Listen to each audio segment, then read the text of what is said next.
नमस्कार, मैं शालिनी खुराना व्याख्याता भूगोल एक बार फिर से आपका स्वागत करती हूँ भूगोल के इस वीडियो लेक्चर में, जिसमें हम कक्षा 12 के भूगोल के अध्याय 2 विश्व की प्रमुख जनजातियों के बारे में पढ़ रहे थे। इससे पूर्व के लेक्चर में हम लोग एस्किमो जनजाति, बुशमैन जनजाति तथा भील जनजाति का अध्ययन कर चुके हैं। आज के हमारे अध्ययन का केंद्र है गोंड जनजाति। गोंड जनजाति भारत की प्राचीनतम जनजातीय समूह में से एक है, आदिवासी जनजाति है तथा वर्तमान में भी प्राचीन तरीके से जीवन यापन कर रही है। कुछ एक गोंड समुदाय के लोग आधुनिक संस्कृति के संपर्क में आने के पश्चात अपनी जीवन शैली में बदलाव ला रहे हैं।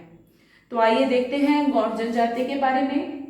गोंड जनजाति विश्व का सबसे बड़ा जनजातीय समूह माना जाता है। संख्या के आधार पर विश्व की सबसे बड़ी जनजाति है। भारत में यह ज्यादातर मध्य प्रदेश या उसके आसपास के क्षेत्र में पाई जाती है। यह शब्द जो है गोंड द्रविड़ियन भाषा के खोंडा से लिया गया है। खोंडा का अर्थ है पहाड़ी। इसके अलावा गोंड जनजाति स्वयं को अन्य दो नामों से भी पुकारती है और ये नाम है कोयटुर व कोल। गोंड शब्द आया है खोंडा से, जिसका अर्थ है पहाड़ी। वह गोंड जनजाति के ही अन्य नाम है कोयटुर व कोल। इसके पश्चात हम यह देखेंगे कि गोंड जनजाति जो कि एक पिछड़ी हुई जनजाति है, प्राचीन समय में ऐसा नहीं था। 16वीं से 18वीं शताब्दी में 16वीं से 18वीं सदी के मध्य में यह जनजाति मध्य प्रदेश के आसपास के कुछ क्षेत्रों में राज्य करती थी। इनका वहां पर प्रभुत्व था और वे कौन से राज्य हैं? गढ़मांडला, देवगढ़, चांदा व खेड़ला। परंतु मुगलों के बाद और उसके बाद अंग्रेजों के आने के पश्चात यह गोंड समुदाय, इसका प्रभुत्व समाप्त हो गया और यह समुदाय हाशिए पर चला गया और प्राचीन तरीके से जीवन यापन करते हुए जंगलों में रहने लगे तथा आदिवासी तरीकों से जीवन यापन करने लगे। तो 16वीं से 18वीं सदी के मध्य इनका भी साम्राज्य था और वो क्षेत्र थे गढ़मांडला, देवगढ़, चांदा व खेड़ला। इसके बाद हम देखेंगे कि जो गोंड जनजाति है वर्तमान में भारत के किन क्षेत्रों में वास करती है, कौन से राज्यों में वास करती है।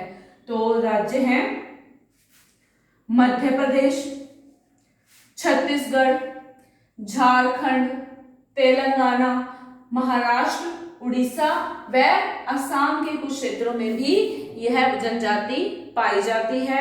इसके अलावा मध्य प्रदेश के आसपास की पहाड़ियों में भी, और मध्य प्रदेश की पहाड़ियों में जहां पर यह जनजाति वास करती है जिन वनों में, वो पहाड़ियां हैं सतपुड़ा, मैकॉल, सोनदेवगढ़, बस्तर व गढ़जल। अब हम देखेंगे गोंड जनजाति के निवास क्षेत्र भारत के मानचित्र में। यह है भारत का मानचित्र। जो गुलाबी भाग दर्शाया गया है वह भील जाति का निवास क्षेत्र है और इसमें जो पीले भाग से दर्शाया गया है यह गोंड जनजाति का निवास क्षेत्र है। तो कौन कौन से राज्य इसमें आते हैं? मध्य प्रदेश का कुछ भाग, छत्तीसगढ़, झारखंड, उड़ीसा व महाराष्ट्र का कुछ भाग। इसके अलावा असम में भी थोड़ी संख्या में यह जनजाति पाई जाती है। तो भील व गोंड का भारत के मानचित्र में निरूपण भी अक्सर पेपर में यह क्वेश्चन पूछ लिया जाता है। तो एक बार भील जनजाति के निवास फिर से देख लेते हैं। राजस्थान का कुछ भाग, गुजरात, मध्य प्रदेश व महाराष्ट्र, जबकि गोंड समुदाय का निवास क्षेत्र क्या रहेगा? मध्य प्रदेश, छत्तीसगढ़, झारखंड, उड़ीसा व महाराष्ट्र का कुछ भाग। तो यह था गोंड जनजाति का भारत के नक्शे में निरूपण। इसके बाद हम देखेंगे कि गोंड जनजाति जिन भौगोलिक परिस्थितियों में अपना जीवन यापन करती है, जिन कठिन परिस्थितियों में रहती है, वे कैसी हैं। जहां जिन पहाड़ियों पर यह जनजाति अपना निवास क्षेत्र जिसने बनाया है वहां पर ज्यादातर सघन वन पाए जाते हैं। ग्रीष्मकालीन यानी कि गर्मी में तापमान बहुत बढ़ जाता है और लगभग 40 डिग्री सेल्सियस तक पहुंच जाता है। और वार्षिक वर्षा का जो वितरण है, जो औसत वार्षिक वर्षा है, 120 से 160 सेंटीमीटर तक वर्षा होती है। काफी विषम परिस्थितियों में भी यह जनजाति बड़ी ही हिम्मत के साथ अपना जीवन यापन करती है। आगे देखते हैं कि गौंड जनजाति द्वारा किए जाने वाले आर्थिक क्रियाकलाप। तो सबसे पहला है इसमें आखेट यानी कि शिकार। आखेट लगभग हर आदिवासी जनजाति द्वारा किया जाता है। तो गौंड जनजाति के लोग भी तीर कमान का या भाले का प्रयोग करते हुए आखेट कार्य करते हैं। उसके अलावा ये लोग संग्रहण भी करते हैं। संग्रहण में ये फल, फूल, कंदमूल, सब्जियां व लकड़ी इकट्ठी करते हैं। पशुपालन कार्य भी गौंड जनजाति द्वारा किया जाता है। पशुओं में ये लोग गाय, भैंस, बैल व मुर्गी का पालन करते हैं। जो वह कार्य है जो गौंड समुदाय द्वारा आर्थिक क्रियाकलाप के रूप में सबसे ज्यादा किया जा रहा है वह है कृषि। और कृषि में भी ये लोग झूमिंग कृषि करते हैं। वह कृषि जो एक स्थान पर टिक के नहीं की जाती, स्थायी रूप से नहीं की जाती, उसे स्थानांतरित कृषि कहते हैं। स्थानांतरित कृषि का ही दूसरा नाम है झूमिंग कृषि। गौंड समुदाय द्वारा की जाने वाली झूमिंग कृषि दो प्रकार की है। पहली तो है दीपा, दूसरी है पेंडा। क्या है दीपा कृषि? इस जनजाति द्वारा जिन जंगलों में लोग रहते हैं या अन्य जंगलों में भी घास फूस व झाड़ियों को काटकर जलाकर उस भूमि को साफ कर लिया जाता है और उस भूमि को कृषि योग्य बनाया जाता है। 2 या 3 वर्ष तक फसल लेने के बाद ये लोग भूमि को पड़क छोड़ देते हैं और अन्य स्थान को कूच कर जाते हैं। तो यह कृषि कहलाती है दीपा कृषि। दूसरी है पेंडा कृषि। पेंडा कृषि पहाड़ी ढालों पर, पहाड़ी ढाल वो भी काफी तीव्र, पहाड़ी ढालों पर ये सीढ़ीनुमा खेती के रूप में की जाती है। इसमें तीव्र पहाड़ियों पर, तीव्र ढालों पर सीढ़ियां बना दी जाती हैं और अलग अलग फसलें उगाई जाती हैं। परंतु जब भी पहाड़ की ढाल पर हम फसलों के लिए पानी लगाते हैं तो वो पानी टिकता नहीं है, वो नीचे की ओर चला जाता है। इसलिए भूमि में आर्द्रता बनाए रखने के लिए, नमी बनाए रखने के लिए नीचे के भागों में लकड़ी के बड़े बड़े लठ रख दिए जाते हैं ताकि भूमि में आर्द्रता बने रहे। तो यह कहलाती है पेंडा कृषि। और पेंडा कृषि भारत में सर्वाधिक मध्य प्रदेश के बस्तर क्षेत्र में की जाती है पेंडा कृषि। इसके अलावा गौंड जनजाति के लोग आर्थिक क्रियाकलाप के रूप में मछुआकरण भी करते हैं व पशुचारण भी करते हैं। मछुआकरण किया जाता है कुरुक, केवट व धीवर वर्ग द्वारा, जो गौंड जनजाति के ही अलग अलग वर्ग हैं। और उसके अलावा पशुचारण में दूध बेचने का कार्य किया जाता है रावत वर्ग द्वारा। तो ये थे गौंड जनजाति के मुख्य आर्थिक क्रियाकलाप। अब हम देखेंगे गौंड जनजाति के लोग भोजन में क्या खाते हैं, इनके आहार में कौन कौन सी चीजें शामिल हैं। तो इस जनजाति द्वारा अनाज के रूप में कोदू व कुटकी का सेवन किया जाता है। कोदू व कुटकी एक प्रकार का स्थानीय अनाज है और गौंड जनजाति का मुख्य अनाज यही है। 1 नंबर में अक्सर पूछ लिया जाता है। इस अनाज के साथ ये लोग सब्जियों का सेवन करते हैं। सब्जियां या तो ये लोग घर पर ही उगा लेते हैं अथवा जंगलों से ले आते हैं, संग्रहण करके ले आते हैं। विशिष्ट अवसरों पर या कहीं त्योहारों पर ये लोग चावल, मांस व धूम्रपान भी करते हैं तथा महुआ नाम के वृक्ष से बनी शराब का भी यह जनजाति सेवन करती है। तो ये थे गौंड जनजाति के मुख्य आहार भोजन। नेक्स्ट हम देखेंगे वस्त्र। चूंकि गौंड जनजाति गर्म तापमान में रहने की आदी है, गर्म क्षेत्रों में रहती है, इसलिए इनके द्वारा पहने जाने वाले वस्त्र सूती होते हैं। इस जनजाति के जो पुरुष हैं वे धोती व कुर्ता पहनना पसंद करते हैं। इसके अलावा कुर्ता पैजामा और वर्तमान में पैंट शर्ट भी पहनने लगे हैं। गौंड जनजाति की स्त्रियां घाघरा, चोली व वर्तमान में साड़ी भी पहनने लगी हैं। अब हम देखेंगे गौड़ जनजाति के आभूषण। आभूषणों में इस समुदाय की स्त्रियां कांच की रंग बिरंगी चूड़ियों से अपना श्रृंगार करना पसंद करती हैं। साथ ही गले में कोड़ियों व मनकों से बने हार पहनती हैं।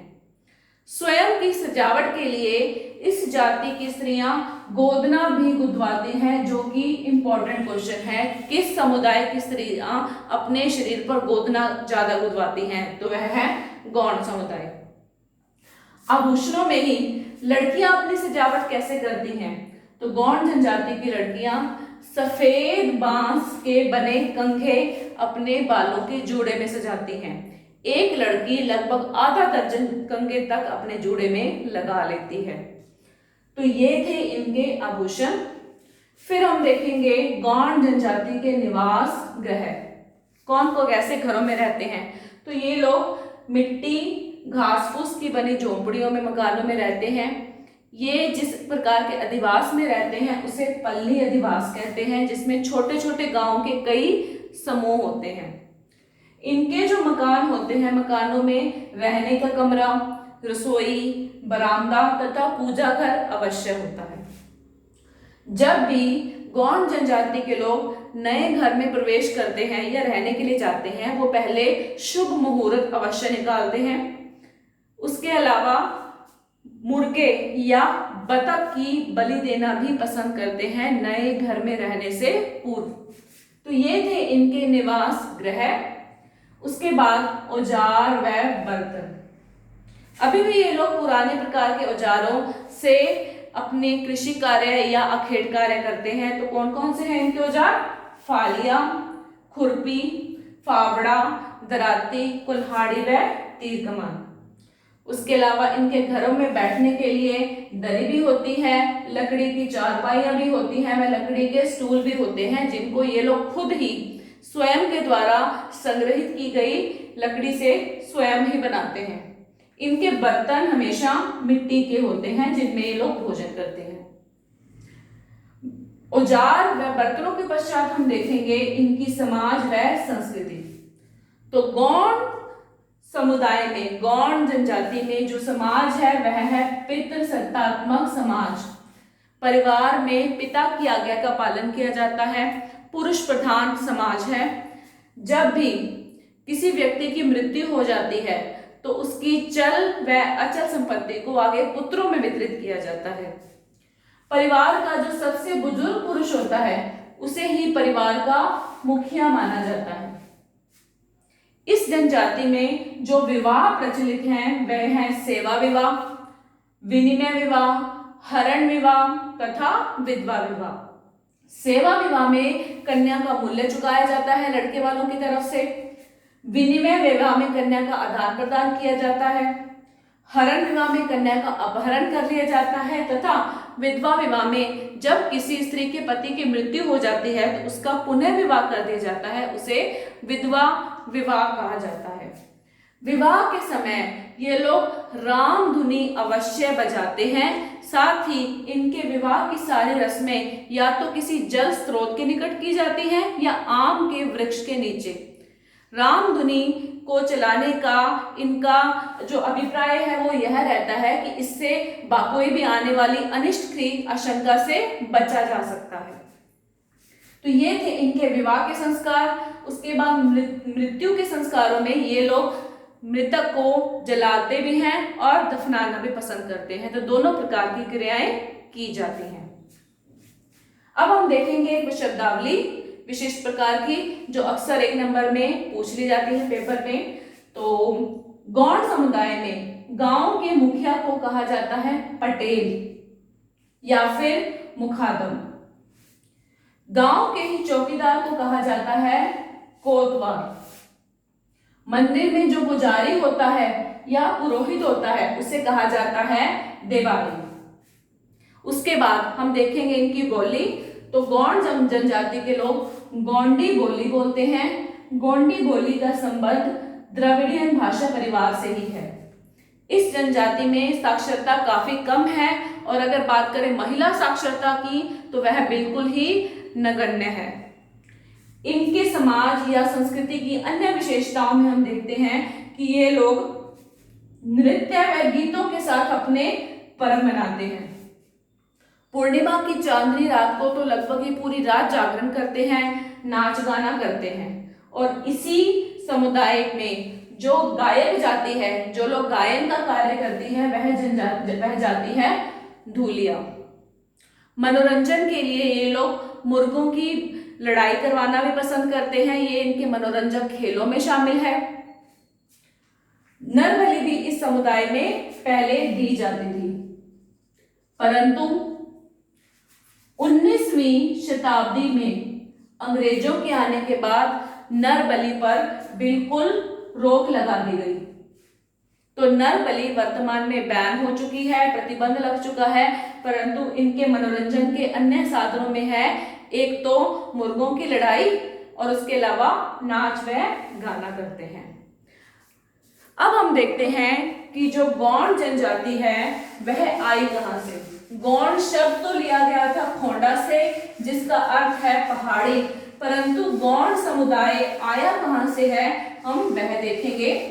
तो इसके लिए एक मान्यता प्रचलित है, और वह क्या है मान्यता कि जब गौंडों के भगवान ने जन्म लिया, गौंड जनजाति के भगवान ने जन्म लिया, तब जन्म के बाद उनकी माता के द्वारा उनका त्याग कर दिया गया था।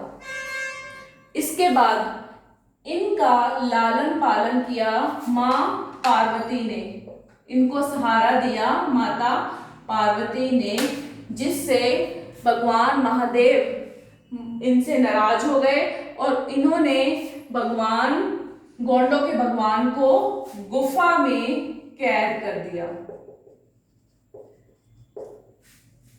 गुफा में कैद करने के पश्चात इनके जो भी वंशज आए उनको गौंडों के नायक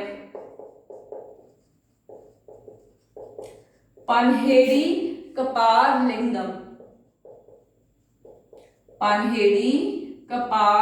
लिंगम ने